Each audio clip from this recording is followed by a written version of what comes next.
The alarms blared throughout the interplanetary naval training station, Aegis 7, their piercing wail cutting through the previously calm atmosphere like a laser through hull plating.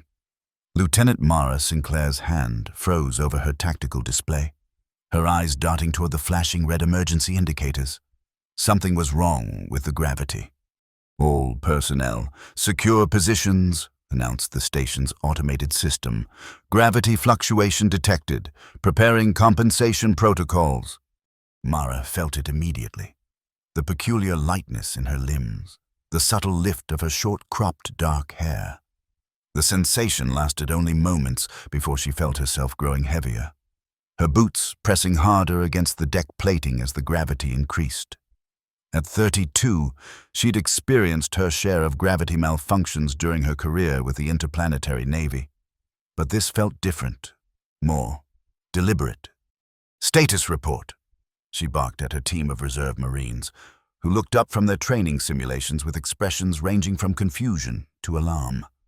"Lieutenant, gravity's reading at 1.4 G and climbing," replied Sergeant Elena Cruz, her strong farmer's hands gripping the edge of her console as she fought against the increasing weight of her own body. At 28, Cruz had joined the reserves after 5 years working the hydroponics farms on Titan. Her weathered face reflected both concern and determination. The year was 22-4, and humanity had spread across a dozen star systems. The Interplanetary Naval Training Station, Aegis 7, orbited the colony world Nova 3, serving as the primary military preparation facility for the Outer Rim territories. Its adjustable gravity environment allowed for training in various planetary conditions, a feature that now seemed to be malfunctioning spectacularly. Mara's team, officially designated Reserve Squad Echo, wasn't supposed to be dealing with station emergencies. They were the backup, the just-in-case unit that regular Marines jokingly called Echo the Extras. Most were colony recruits, farmers, miners, and technicians who'd signed up for the reserves rather than full military service. They lacked the prestige and resources of the regular units, but what they lacked in equipment and status, they made up for in determination and practical experience. Mara had been fighting an uphill battle for months to prove her squad's worth. Today's scheduled training competition against Captain Rio Takeda's regular Marines was supposed to be that opportunity. Now, with the station's gravity going haywire, the competition would undoubtedly be cancelled. "Lieutenant Sinclair," the comm unit buzzed. "Report to control immediately. We have a situation." The gravity had stabilized at an uncomfortable 1.6 Gs as Mara made her way to the station's control center, each step requiring extra effort. She found Captain Takeda already there, his tall frame leaning over the shoulder of Adrian Kim, the station's head engineer. Kim's fingers danced across multiple displays as he attempted to diagnose the problem. "Sinclair. Good." Takeda acknowledged her with a curt nod. The 40-year-old captain had a reputation for being brilliant but inflexible, with little patience for those he considered beneath his notice, which unfortunately included most reserve units. "What's your assessment?" "Sir, this isn't a standard malfunction," Mara replied without hesitation. "The pattern of fluctuation is too regular. I believe someone may be tampering with the gravity controls." Takeda's expression darkened. "That's a serious accusation. Lieutenant, Engineer Kim has found no evidence of tampering in the system logs." Kim didn't look up from his displays. "The diagnostics show random hardware failures. Captain, likely caused by cosmic radiation interference with the older circuitry sections. Nothing indicates deliberate sabotage." Mara frowned. Something felt off about Kim's explanation, but she couldn't put her finger on it. "Sir, with respect, the timing seems suspicious. Just before the inter-unit competition. And are you suggesting someone is sabotaging the station to avoid a training exercise?" Takeda cut her off, his voice sharp with disbelief. "I think your imagination is getting the better of you. Lieutenant, this is clearly a technical malfunction that Engineer Kim will resolve. In the meantime, All training exercises are suspended until we restore normal gravity operations. The gravity shifted again, dropping suddenly to 0.5 G. Several unsecured items around the control room began to float upward. "I'll keep investigating, sir," Mara said, her mind already racing ahead. If no one would believe her suspicions, she'd have to find another approach. As the gravity continued to fluctuate between nearly weightless and crushingly heavy, an idea began to form. Back at the reserve squad's quarters, Mara gathered her team. The gravity had stabilized temporarily at 0.8 Gs, but according to station alerts, further fluctuations were expected. "Listen up. Echo," she addressed the 12 Marines under her command. "I know what everyone's thinking. The competition's cancelled, and we've lost our chance to show what we can do."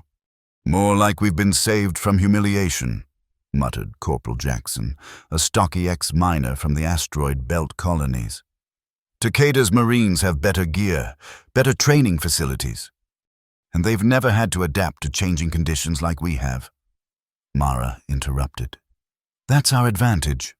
While they're waiting for the engineers to fix the gravity, we're going to use this situation." "Use it how, Lieutenant?" asked Cruz, always the first to catch on. Mara smiled. "We're going to train for weightless combat preparation. As of now, that's our new specialized protocol." "But there's no such protocol," objected Private Torres, the youngest squad member at barely 20. "There is now," Mara replied. "Every gravity shift becomes a training opportunity.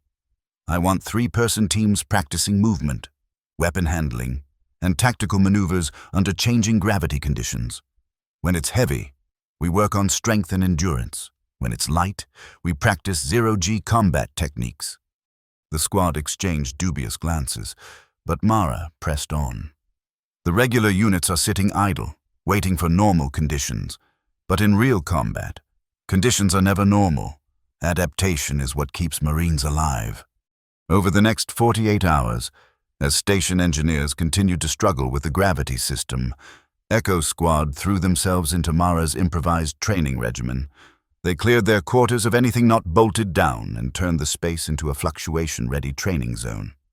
When gravity dropped to near zero, they practiced push-off techniques from walls and ceilings, learned to secure their positions with minimal contact points, and developed methods for accurate weapon targeting while floating. When gravity increased, they trained in high-G movement patterns, conserving energy and maintaining combat effectiveness despite the strain. After the first day, muscles ached and frustrations ran high. By the end of the second day, something remarkable was happening. They were adapting. When gravity suddenly shifted from 0.3 G to 1.8 G during a squad maneuver exercise, not a single Marine lost their positioning or dropped their weapon. "They're starting to get it," Mara remarked to Cruz as they watched the squad run through formation changes under fluctuating conditions. "This isn't just about surviving the changes. It's about using them to our advantage." Cruz nodded. "Torres figured out that if you time your movement with the gravity drop, you can cross open spaces faster and with less exposure. Jackson's team is using the heavy phases to brace and set up covering fire positions." "Exactly. In combat, environmental conditions are either obstacles or assets. The difference is in how you perceive them." Their training hadn't gone unnoticed. Word had spread through the station about the reserve squad's unconventional activities. Some regular Marines had even come to observe, their initial mockery giving way to reluctant interest. Captain Takeda was less impressed when he confronted Mara in the mess hall later that evening. "Lieutenant, what exactly do you think you're doing with your squad?" he demanded, keeping his voice low but intense. "Training, sir.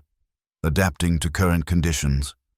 You're calling it weightless combat prep, I hear. Creating unofficial protocols without authorization." Mara met his gaze steadily. "With respect, Captain, I'm utilizing an unplanned situation to improve my squad's readiness. The gravity fluctuations will eventually be fixed, but the skills we're developing will remain valuable." You're undermining the chain of command, Sinclair, making it look like the regular units are sitting idle while your reserves are being proactive. It's not appropriate. Sir, that wasn't my intention. Your intentions don't matter. Perception does. Takeda leaned closer. Engineer Kim reports that the gravity issues are more complex than initially thought. There may be evidence of system intrusion after all. Mara's eyebrows rose. Sabotage, sir. Possibly, but until we confirm, this information stays between us. In the meantime, keep your training contained. Don't draw unnecessary attention. As Takeda walked away, Mara considered his words carefully. He hadn't ordered her to stop, which was telling. And if the gravity sabotage was real, who was behind it, and why? The answer came sooner than expected. That night, as Mara was reviewing security footage from around the station, an unauthorized activity, but necessary given her suspicions, she noticed something unusual. Engineer Kim had accessed gravity control systems multiple times during off hours, including just before each major fluctuation. Before she could investigate further, the station's emergency alert system activated at full volume. All lighting switched to emergency red. All personnel, security breach detected in Sector 7, announced the automated system. Communication systems compromised, external signal detected. Moments later, the gravity plummeted to zero. Everything not secured began to float freely in the suddenly weightless environment. The main lights failed, leaving only the dim red emergency illumination. Mara pushed off from her console toward the nearest comm panel, but it was dead. The station-wide communication system had been disabled. She needed to reach her squad. Using the zero-G movement techniques they'd been practicing, Mara navigated the darkened corridors efficiently, using minimal touches against walls to guide her trajectory. When she reached the reserve quarters, she found her squad already mobilizing. "Crews, situation report," she ordered as she anchored herself to a wall handle. "Communications down station-wide. Backup systems unresponsive. We've lost contact with Central Command and other sectors." Crews replied, her voice steady despite the crisis. "But we've been preparing for this, Lieutenant." Indeed they had. Without being told, the squad had already secured their gear for zero-G operations and formed into their 3-person teams.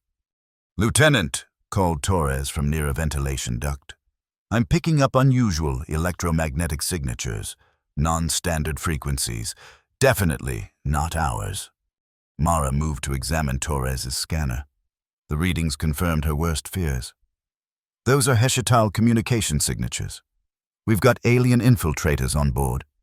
The Heshatal were a recently encountered species from a neighboring star system, known for their advanced gravity manipulation technology and territorial aggression. There had been skirmishes, but no full-scale conflict yet. This appeared to be a test of human military capabilities, a prelude to something bigger. "They're using our training station as a proving ground," Mara realized aloud.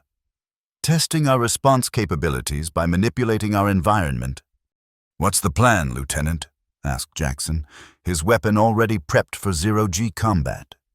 Mara's mind raced through the possibilities. With communications down and gravity disabled, the regular Marine units would be following standard emergency protocols, securing sensitive areas, and waiting for systems to be restored. But that defensive approach played right into the Heshtal strategy. "We need to retake the gravity control center," she decided, "not just to restore normal operations, but to track the infiltration source. Cruz, Jackson, Torres. You're with me. The rest of you. Form a perimeter defense around this sector. If regular Marines make contact, brief them on the situation but maintain our objective." As they prepared to move out, the station shuddered violently. The distant sound of an explosion reached them even through the vacuum-insulated walls. "They're escalating," Mara said grimly. "Let's move." Navigating the station in zero gravity while under potential hostile threat required every bit of skill they'd developed in their improvised training. The squad moved in leapfrog formation, using the shadows cast by the emergency lighting for cover, their modified combat gear allowing silent, efficient movement. They encountered their first sign of the infiltrators, 2 junctions from the gravity control center, a small, spider-like device attached to a wall panel, emitting the same electromagnetic signature Torres had detected. "Remote access node," Torres whispered, examining it without touching. "They're not physically present in large numbers. They're using these to extend their control through our systems." "Can you disconnect it without triggering an alert?" Mara asked. Torres nodded. "The EM signature suggests it's using our power grid but maintaining its own communication network. A clean power interruption should disable it temporarily." With precision born of her technical background, Torres isolated the device from the power grid. The spider-like appendages retracted as it went dormant. "One down," Mara noted, "but there must be dozens throughout the station." When they reached the gravity control center, they found the door sealed and Engineer Kim inside, working frantically at the controls. Through the observation window, Mara could see that something was very wrong with his movements. Jerky, unnatural, as though he were being controlled. "He's compromised," Cruz whispered. "Puppeted technology. The Heshtal are known for it." "We need to get in there without harming him," Mara insisted. "Torres, options." Torres studied the electronic lock. "I can override it, but he'll know we're coming. Then we use that. Jackson, create a distraction at the secondary entrance. Cruz, be ready to secure Kim without injury. Torres, on my signal. Open the door." The plan worked with practiced precision. As Jackson created a diversion at the far entrance, Torres bypassed the security, and Mara and Cruz entered in a controlled zero-G maneuver that sent them straight toward Kim.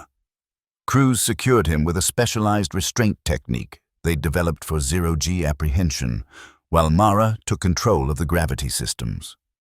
"He's got some kind of neural interface attached at the base of his skull," Cruz reported, carefully holding the struggling engineer. Torres examined the small device without removing it. "Heshtal neural override, sophisticated but temporary. He's been their unwilling eyes and hands inside our systems." Kim's eyes were wide with panic, unable to speak or control his own movements. Mara made a decision. "Torres, can you isolate the control signal without removing the device? I don't want to risk injuring him." "I can try to establish a countermeasure," Torres replied, already connecting her equipment to a nearby terminal. "It won't free him completely, but it might give him partial control." While Torres worked, Mara examined the gravity control systems. The sabotage was extensive but followed a pattern. The Heshtal weren't just disabling the gravity. They were testing human responses to specific scenarios. "They're gathering combat intelligence," she realized. "Every fluctuation has been monitoring how we adapt and respond. This isn't just sabotage, it's reconnaissance for invasion." Torres's countermeasure partially succeeded. Engineer Kim regained limited ability to speak, though the neural interface still restricted his movements. "They came 3 days ago," he managed, his voice strained. "Small probe, attached to my neural implant while I slept. Been fighting their control. Couldn't warn anyone." "You've done well to resist this long," Mara assured him. "Now help us stop them. Where's the main control node?" Kim's eyes darted to a maintenance access panel. "External. Hull section. Communication array. There. Broadcasting to their ship." Mara made a quick decision. "Cruz, stay with Kim and Torres. Help them lock down these systems and start restoring communications. Jackson, you're with me. We're heading to the hull array." As they left, the gravity suddenly surged to 2G, then cut out completely again. The Heshtal knew they were being opposed and were fighting back. Using the station's maintenance conduits, Mara and Jackson made their way toward the external communication array. The journey was treacherous, with life support failing in sections and debris floating dangerously in the zero-G environment. Their weightless combat prep training proved invaluable as they navigated obstacles that would have stymied regular Marines unfamiliar with prolonged zero-G tactical movement. They weren't alone in responding to the crisis. Along the way, they encountered a squad of regular Marines led by Captain Takeda himself, attempting to reach the same destination but struggling with the zero-G conditions. Sinclair, Takeda acknowledged, his tone less dismissive than usual. Your squad seems well adapted to this situation. Weightless combat prep, sir, she replied without a hint of smugness. We've identified the threat as Heshatal infiltrators using remote technology. They've compromised Engineer Kim, but we've partially freed him. The main control node is at the external communications array. Takeda processed this information quickly. My squad will secure the perimeter. Your team seems better equipped to handle the zero-G approach to the array itself. It was as close to an acknowledgement of her squad's value as she was likely to get. Yes, sir. We'll neutralize the control node. The external communication array was located on the station's outer hull, accessible through an airlock. As they approached, Mara's scanner detected multiple Heshtal devices clustered around the array. This is it, she told Jackson, the nexus of their operation. They donned vacuum suits and prepared to exit the airlock. The moment before they cycled through, station-wide communications suddenly crackled back to life. Lieutenant Sinclair, came Torres's voice. We've partially restored comms. Be advised, we're detecting a Heshtal vessel approaching on an intercept course. Estimated arrival, 15 minutes. The situation had just escalated from infiltration to potential direct confrontation. Mara and Jackson exchanged determined looks as they completed the airlock cycle and emerged onto the hull, in the absolute zero-G of space. They moved with practiced precision toward the communication array. The Heshatal devices became visible, a cluster of metallic objects with pulsing lights, attached to the array like technological parasites. Setting charges, Jackson reported as he placed explosive devices designed to neutralize electronics without damaging the station's hull integrity. On your command, Lieutenant? Mara studied the setup carefully. Wait. There's a pattern here. These aren't just control devices. They're collecting data and transmitting it. If we destroy them, we lose valuable intelligence on Heshtal capabilities. She made a quick decision. Modify the plan. We're going to isolate one device and disable the rest. Torres, she added over the comm, prepare to receive and isolate a Heshtal tech sample, full containment protocols. Working with precision despite the urgency, they carefully disconnected one device for retrieval and set charges on the others. As they completed their work, Mara spotted movement in the distance, a small, sleek craft approaching the station. Heshtal Advance Scout, she identified. We need to move. Now. They barely made it back inside before the scout vessel came within weapons range. As the airlock cycled, Jackson detonated the charges, destroying the remaining Heshtal devices on the array. Throughout the station, systems began to recover as the alien influence was purged. Gravity gradually stabilized at normal levels. Emergency lighting gave way to standard illumination. But the crisis wasn't over. The approaching Heshtal vessel presented a new threat. Back in the control center, Mara found Captain Takeda coordinating with station security and Torres working with a partially recovered Engineer Kim to analyze the captured Heshtal device. The ship is holding position just outside our defensive perimeter, Takeda informed her. No hostile actions yet, but they're scanning us extensively. They're assessing whether their infiltration succeeded or failed, Mara suggested. The device we captured might give us insight into their intentions. Torres looked up from her analysis. Lieutenant, this technology is incredible. It's not just a control node, it's a comprehensive data-gathering system. They've been studying everything. Our response patterns, our technology, our adaptation capabilities.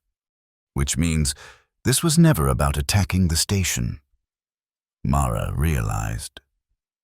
It was reconnaissance. They wanted to see how we'd handle environmental manipulation before committing to a larger conflict. Engineer Kim, still shaking off the effects of the neural interface, added, "The gravity fluctuations, they weren't random. They were testing specific scenarios, measuring our capabilities." Captain Takeda's expression darkened.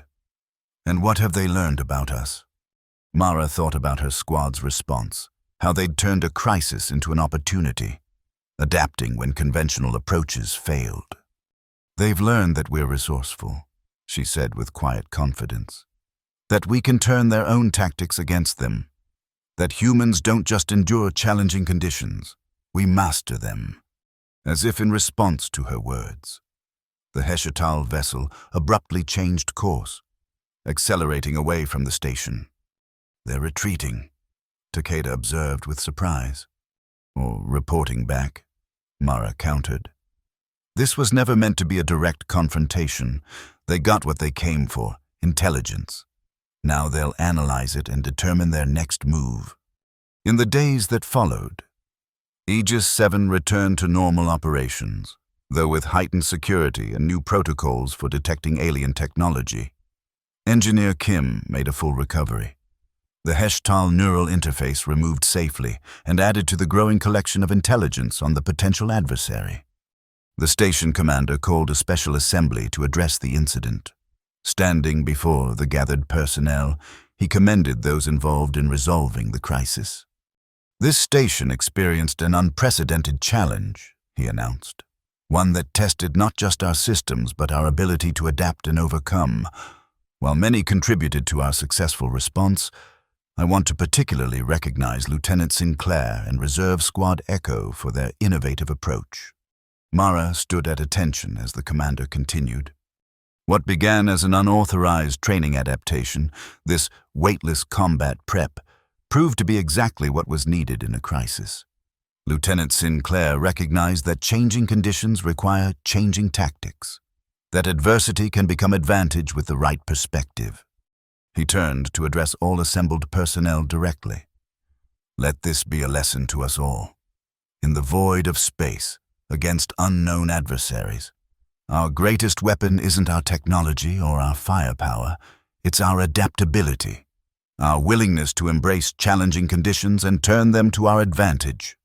The assembly concluded with an announcement that weightless combat prep would be formally incorporated into standard training protocols for all interplanetary naval units, with Lieutenant Sinclair designated as program development lead. As the personnel dispersed, Captain Takeda approached Mara. "Well done, Lieutenant," he said. His usual formality softened somewhat. "Your reserves performed like veterans." "They are veterans, Captain," Mara replied. "Just of different battles than most Marines fight." Takeda nodded thoughtfully. "Perhaps there's something to be said for diverse experience. Your farmer, Sergeant Cruz, I've never seen anyone adapt so quickly to changing gravity conditions.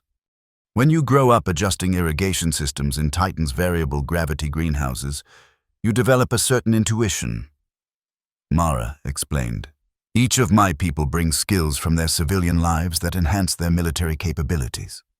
A perspective worth considering." Takeda acknowledged. "I've recommended your squad for the Adaptive Response Unit designation. If approved, you'll be deployed specifically to situations requiring unconventional approaches."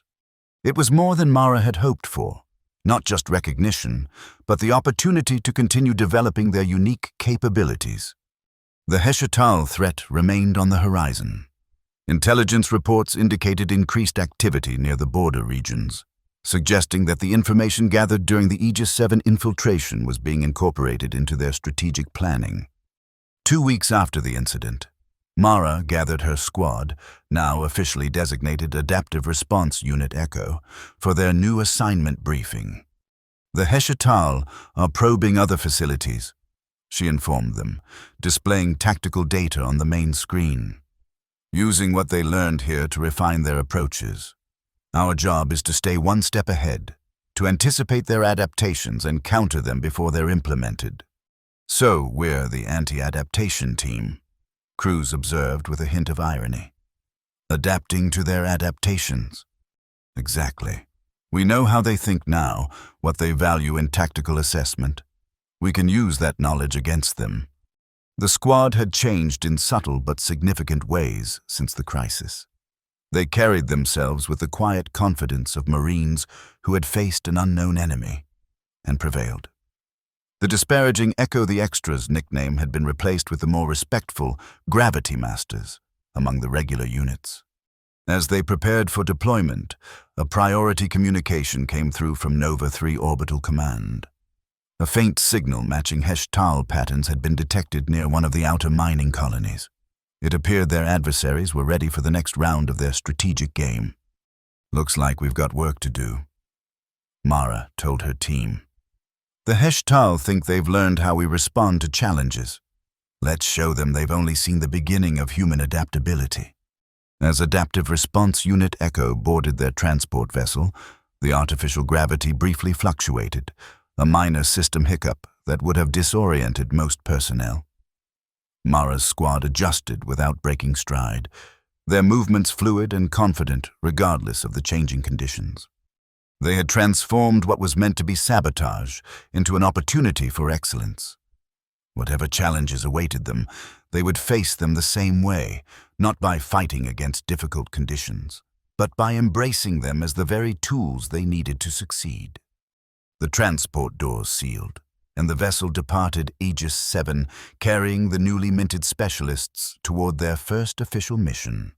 Behind them, new recruits were already learning the basics of weightless combat prep, preparing the next generation of Marines for a future where adaptability would determine the fate of human expansion among the stars. And somewhere beyond the frontier, the Heshatal were about to discover that their reconnaissance had taught humans more than it had taught them, a lesson they would soon experience firsthand.